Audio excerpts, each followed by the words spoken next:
I have a feeling I'm going to end up regretting this based off my appearance, but let's get uncomfortable for a second. I see all these videos and we toss the word narcissist around like it's a seasoning. He's just a narcissist. My ex was totally narcissistic. Mm. But let me ask you this, all right?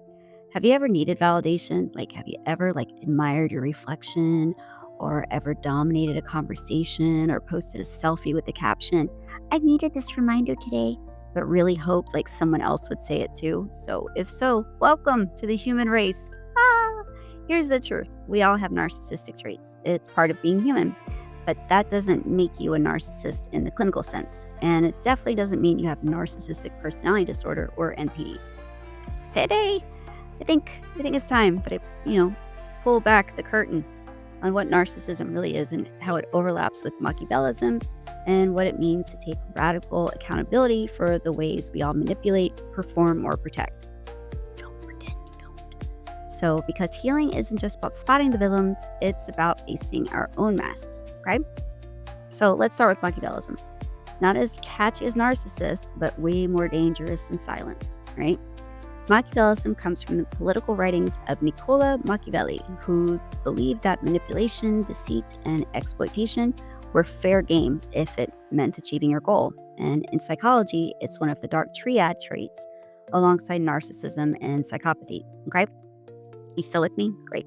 So there's some, key signs of Machiavellism that show up in people, and it's calculated flattery, manipulation without guilt, cold emotional detachment. Let's see, using relationships as transactions, and saying just enough to keep you hooked, but never too much to where you can get exposed. So, unlike narcissists, Machiavellians don't always need to be admired. They just want to win, and they'll smile while doing it. So, think the coworker who just befriends you just to get information and throws you under the bus during reviews, but never loses their cool. Machiavellian people are not loud. They're not explosive. They're strategic, and it's less look at me and more watch me win while you never see it coming. So, all right, let's talk about almost everything. Let's talk about narcissism. At its core, narcissism is about image, admiration, and identity. But here's where it gets important.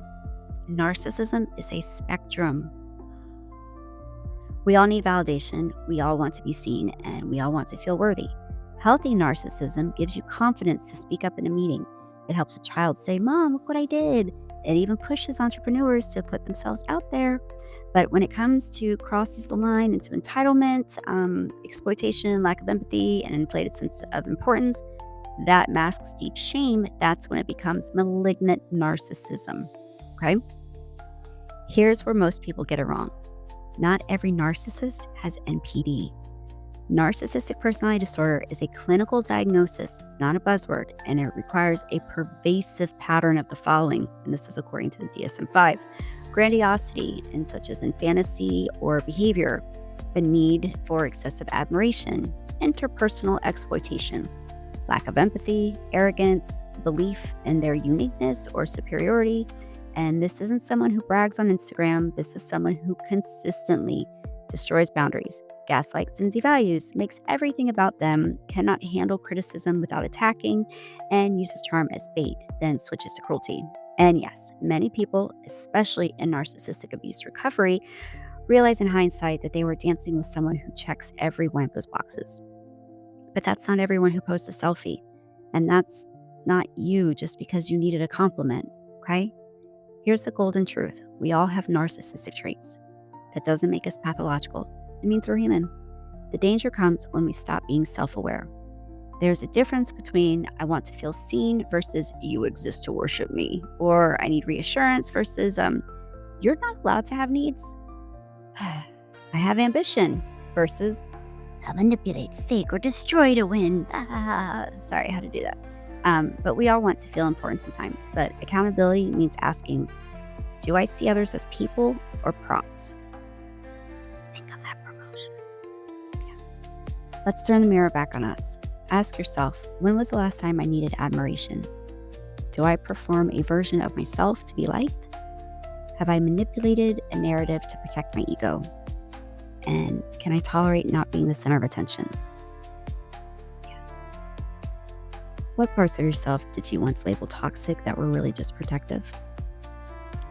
Here's what I want you to leave with. You are not broken because you acted narcissistically. You are not a monster if you've once been manipulative, but you are accountable for changing it.